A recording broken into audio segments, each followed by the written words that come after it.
Good evening. I hope you'll excuse all this, but I've been taking some time off from my job to look into something important to all of us that seems to be pretty well confused. What I mean is missiles, high-performance airplanes. Why do we have so many? Why do we need both?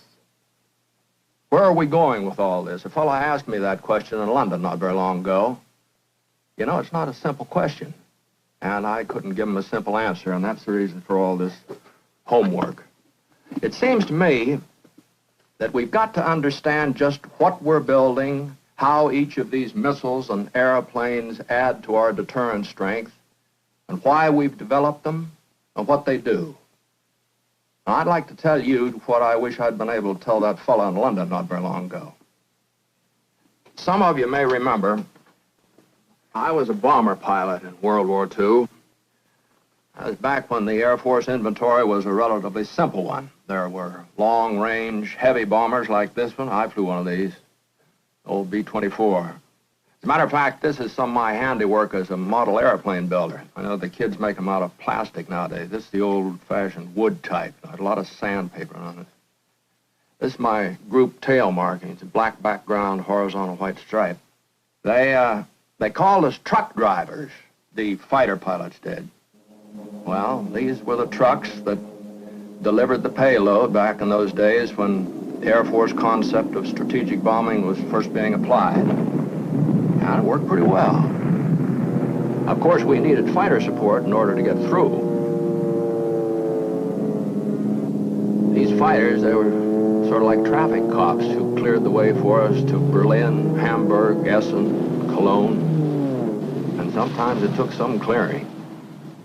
But whether these fighters fought aggressive actions or defensively as interceptors shooting the other fellow down before he could strike at us, their role was clear. They were fighters, and they fought. There were other airplanes, too. Medium bombers like this B-25, carrying lighter loads a shorter distance than we drove our Liberators and Flying Forts.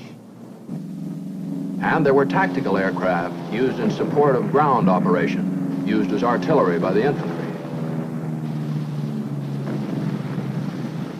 But no matter how many aircraft types and models we had then, it was easy to understand what each was for, how all of them worked together to knock the enemy out of the air, pound them out of the war.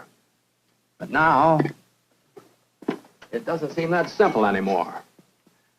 Years have passed, times have changed. They've changed quite a bit, as a matter of fact. Now we have missiles, and yet we still have airplanes, new aircraft, high-performance jets.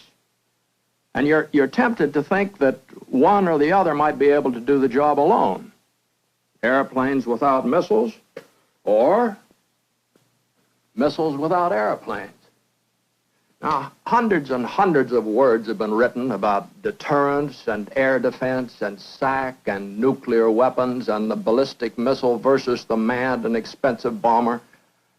But unless you're a very careful reader and have time to think things through, the only real clear idea you're liable to get is just that you're confused, because there are just too many names. Mace, Matador, Quail, F-100, B-58, Sidewinder, Thor, F-102, Snark and Atlas, F-104, F-105, F-106, Bomar, Titan, Jupiter, and F-101, air-to-air missiles, air-to-ground, ground-to-air, ground-to-ground. Why so much? What's it all for? How do all these weapons work together to defend the United States and deter an enemy attack? Well, I'll tell you. That is, I'll try to tell you. Now, let's begin with the heavy bomber, because I'm a little familiar with these. Now, this B-52 is essentially what the long-range heavy bomber was in World War II, only more so. It's faster, goes a lot farther, carries a heavier payload, too, with more destructive power in one B-52 than you could haul in all the B-17s, B-24s we had in 1944, because times have changed. And the bomber's speed and its altitude have been greatly increased. This B-58 flies higher and faster than any bomber we've ever had. It has to. because they've also increased the speed and the range and the altitude capability of the counter weapons that can knock the heavy bomber down, weapons comparable to our own F-104, or any ground-to-air or air-to-air intercept missile or rocket the other side might have. In fact, that's what war is all about. It's always the same old story of action and counteraction, of a new weapon designed to catch the enemy off guard and a second new weapon to counteract the first.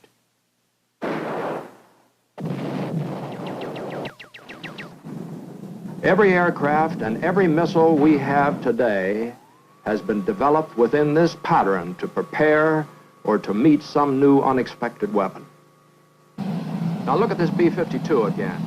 Fast as she is and high as she flies, this bomber, or even the later B-58, is conceivably vulnerable to interception or to ground-to-air weapons defending its assigned target area. Therefore, some of our bombers are armed with weapons that both extend their range and increase their capability of self-defense by enabling them to avoid these heavily defended targets. Launched from altitude, these supersonic air-to-surface guided missiles can carry a nuclear warhead many hundreds of miles, impacting with accuracy. Now that means hitting the target right on the nose from relative safety several hundred miles away. And you know what that means to the men on these bomber crews. It means a good percentage of them are going to stand a good chance of getting home. And you want to remember how important these crewmen are to us. Now consider this, though. Intercontinental ballistic missiles are built to do exactly what long-range bombers are built to do, to carry a heavy payload to a target hundreds or thousands of miles away. So why use the bomber? Why risk any of these men? Why not use the missile and let it go at that? A long-range or intercontinental ballistic missile has one big advantage over manned aircraft. You can get it up in a matter of minutes and racing toward the target, as long as you're sure you want it to go where it's going and do what it has to do. But you can't call it back, and you can't change its course. Now, the SAC commander can closely direct the flight of every single manned bomber in the air, night and day, around the clock. SAC headquarters knows where every one of its bombers is. Each individual aircraft, flights of 3 or more squadrons, wings, an air force, or the whole command can be deployed as any specific enemy threat develops. And once launched, the whole attack can be diverted, or else aborted, or called off. That's what the pilot adds to your defense.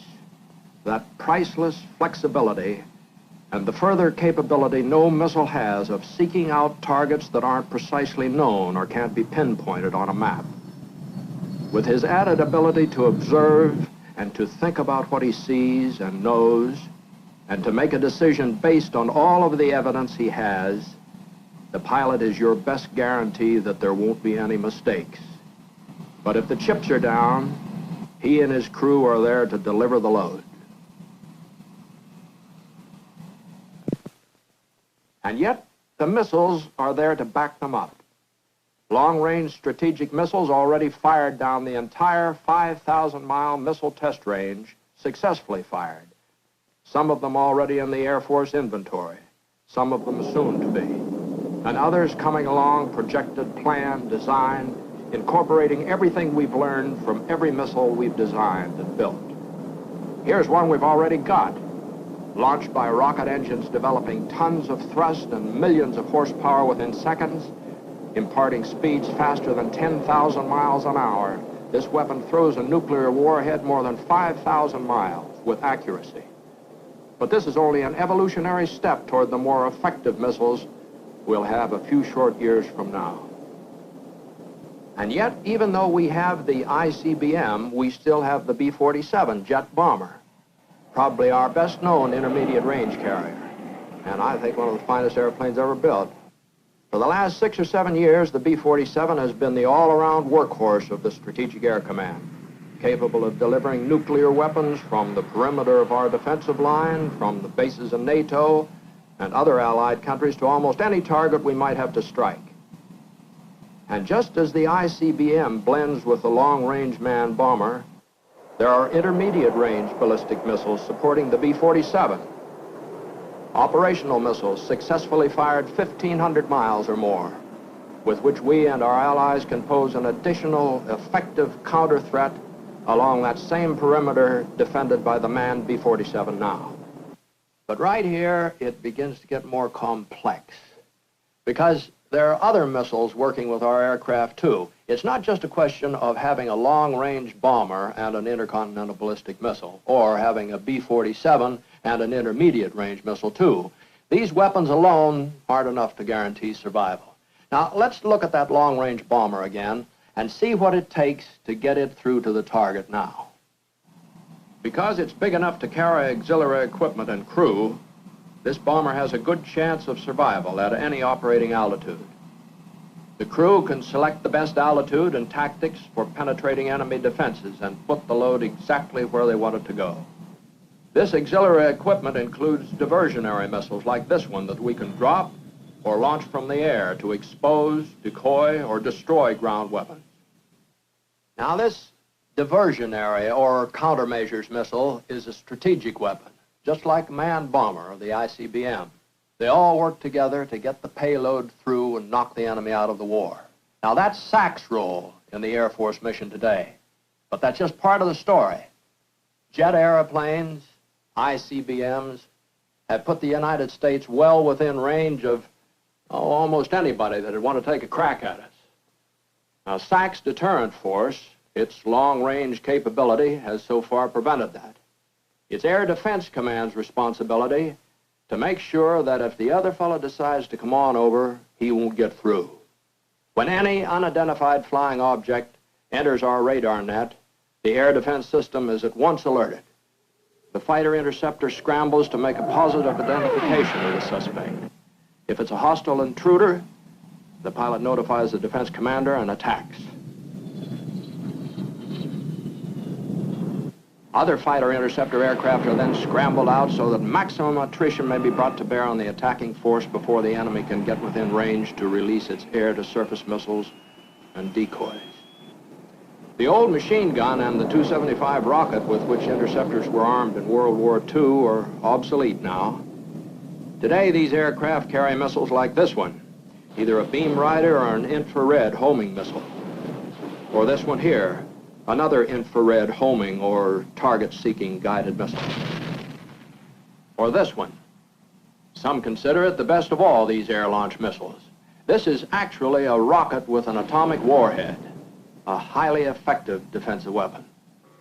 But if the attacking force still penetrates within range, our surface-to-air missiles then take over the brunt of the attack. This interceptor missile, a key ADC weapon, is a dependable and accurately guided Mach 3 missile with an effective range up to 200 miles. It will have a 400-mile capability in the near future. Now, in addition to having this range, it's a real good weapon up at those altitudes where fighter aircraft can't operate too well. Control provided by SAGE centers enables employment of both fighter interceptors and surface-to-air missiles in the same airspace. So you see, this missile and the fighter employed as an interceptor are complementary to each other in defending us against air attack. Now, that's the Air Defense Command story today. But there's one other area of Air Force responsibility, tactical air. Now, while it's very essential in a general war, tactical air is particularly tailored for local or small wars. During 1958, the Composite Air Strike Force, the firemen of the U.S.-based tactical air forces, deployed to the Middle East and Far East in support of our national policy. In the Lebanese situation, F-100D aircraft flew non-stop with night in-flight refueling from Myrtle Beach, South Carolina, to Adana, Turkey in a little over 12 hours. The tactical fighter is a multi-purpose weapon. It delivers nuclear weapons by dive bombing straight down into the target, by toss bombing, and by what the trade calls over-the-shoulder bombing.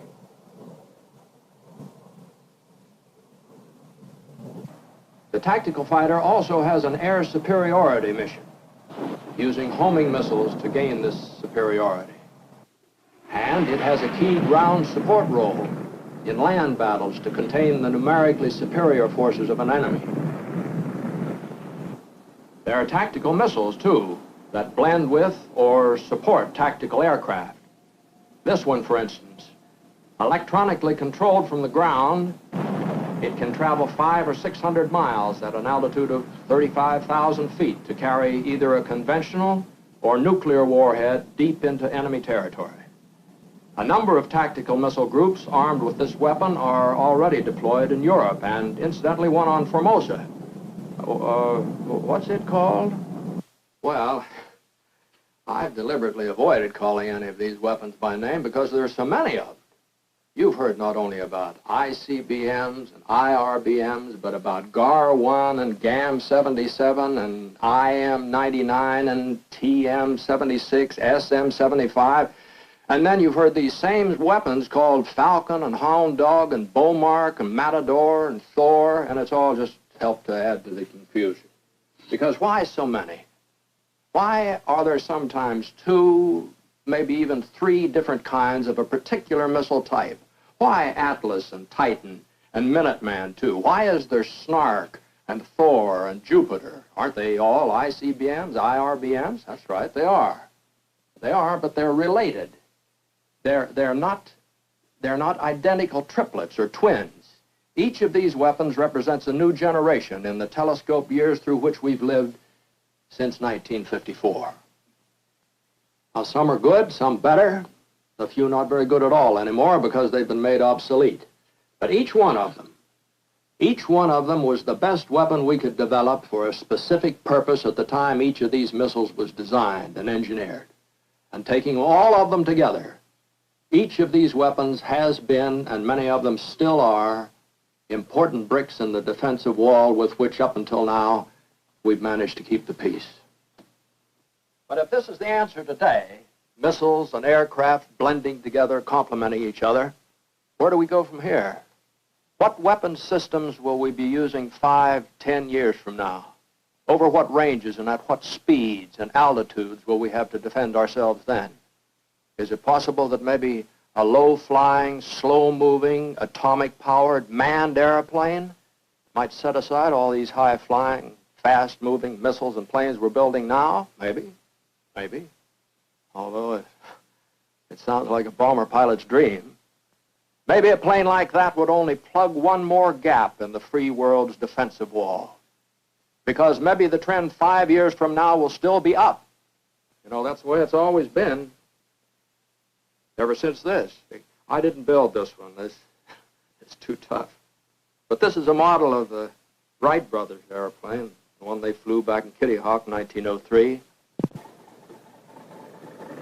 And ever since then, the trend has been up to increasing speed, at increasing altitude, to flying higher and farther and faster than the other fellow. But right about here, in the early days of World War II, when flights above 10, 15,000 feet first became commonplace, we encountered something new. Because of the thinning out of the air, pilots and crewmen first began to take their own ground-level atmosphere along with them. But the race for speed and altitude went on. And for quite some time now, the military aircraft has been a sealed vehicle traveling at altitudes at which man can't normally survive without wearing special clothes and without bringing oxygen along with him. Not slowly, but almost by leaps and bounds, this aircraft has been evolving toward a true spacecraft. Because what is space? Or what's the difference between air and space? Where does air, in which the Air Force has always worked, come to an end? And where does space begin? Maybe there isn't any difference between them. Maybe, except for the thinning out of the Earth's atmosphere, air and space are the same thing. Maybe, as far as flight is concerned, Air Force crews have been making space or space equivalent flights ever since they first left their natural habitat back in 1942, 43. Now, if that's true, today's high-performance jet aircraft is more than ever a spacecraft. This morning's flight of an Air Force bomber crew at speeds in excess of Mach 1 and at altitudes over 60,000 feet is really very much like the experience men will have on their first flights in tomorrow's true spacecraft. And the day of that first true space flight isn't very far away either. For as we go racing into the future, the airplane and the ballistic missile come closer and closer together, each one evolving toward the ideal long-range weapon system combining the advantages of both. One you can get right off the ground at maximum speed and up to altitude, but also one that you can divert or else recall. You give this experimental airplane the speed and altitude the missile has, or put this cockpit or control panel detached in its blockhouse now, put that back into the missile's airframe, and then give the pilot the equipment he needs to withstand acceleration and heat and to overcome weightlessness of zero gravity. You lick these problems and a few more like them, and you won't have a man and a missile. You'll have an Air Force pilot in a spacecraft. Man will be in space. And that may happen a whole lot sooner than we think it will. Because space is, for us, what the unknown land once was, the uncharted sea. A place into which all of man's history, everything he is and all that he's ever been and done, compels him to move. He has no choice. And, like the explorers of the past, he may have to fight up there. And that's why the Air Force has to do what it's always had to do. Get up higher and go faster than the other fella. Because war, if it comes, it'll not confine itself to air, but it'll expand into the billions of space miles surrounding us. That's the only way it all makes sense. Missiles and airplanes both defending us today, and manned spacecraft tomorrow.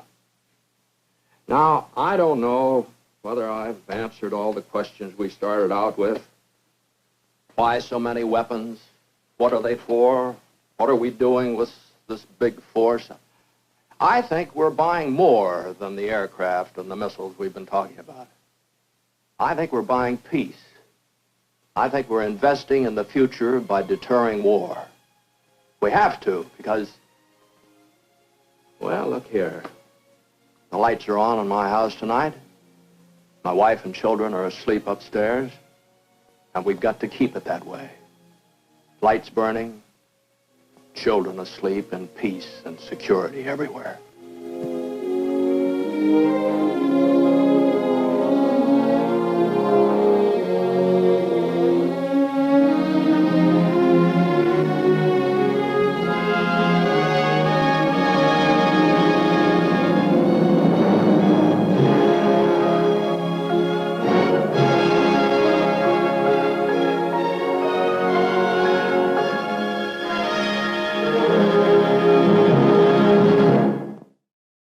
Matter of fact, this is some of my handiwork as a model airplane builder. I know the kids make them out of plastic nowadays. This is the old-fashioned wood type. I had a lot of sandpaper on it. This is my group tail markings, a black background, horizontal white stripe. They called us truck drivers, the fighter pilots did. Well, these were the trucks that delivered the payload back in those days when the Air Force concept of strategic bombing was first being applied. And it worked pretty well. Of course, we needed fighter support in order to get through. These fighters, they were sort of like traffic cops who cleared the way for us to Berlin, Hamburg, Essen, Cologne. And sometimes it took some clearing. But whether these fighters fought aggressive actions or defensively as interceptors shooting the other fellow down before he could strike at us, their role was clear. They were fighters, and they fought. There were other airplanes, too. Medium bombers like this B-25, carrying lighter loads a shorter distance than we drove our Liberators and Flying Forts. And there were tactical aircraft used in support of ground operation, used as artillery by the infantry. But no matter how many aircraft types and models we had then, it was easy to understand what each was for, how all of them worked together to knock the enemy out of the air, pound them out of the war. But now, it doesn't seem that simple anymore. Years have passed, times have changed. They've changed quite a bit, as a matter of fact. Now we have missiles, and yet we still have airplanes, new aircraft, high-performance jets. And you're tempted to think that one or the other might be able to do the job alone.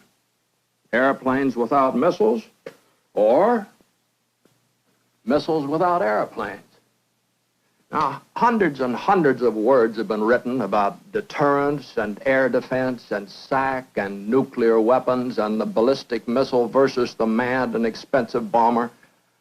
But unless you're a very careful reader and have time to think things through, the only real clear idea you're liable to get is just that you're confused, because there are just too many names. Mace, Matador, Quail, F-100, B-58, Sidewinder, Thor, F-performance airplanes. Why do we have so many? Why do we need both? Where are we going with all this? A fellow asked me that question in London not very long ago. You know, it's not a simple question, and I couldn't give him a simple answer, and that's the reason for all this homework. It seems to me that we've got to understand just what we're building, how each of these missiles and airplanes add to our deterrent strength, and why we've developed them, and what they do. Now, I'd like to tell you what I wish I'd been able to tell that fellow in London not very long ago. Some of you may remember, I was a bomber pilot in World War II. That was back when the Air Force inventory was a relatively simple one. There were long-range, heavy bombers like this one. I flew one of these, old B-24.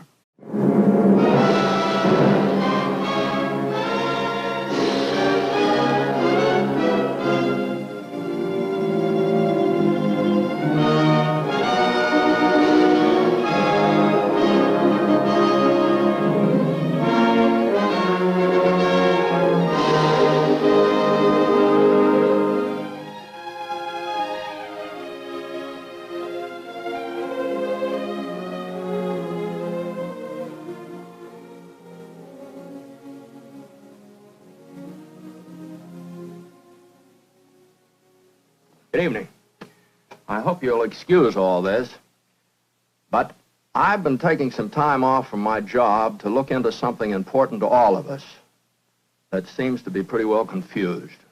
What I mean is missiles, high performance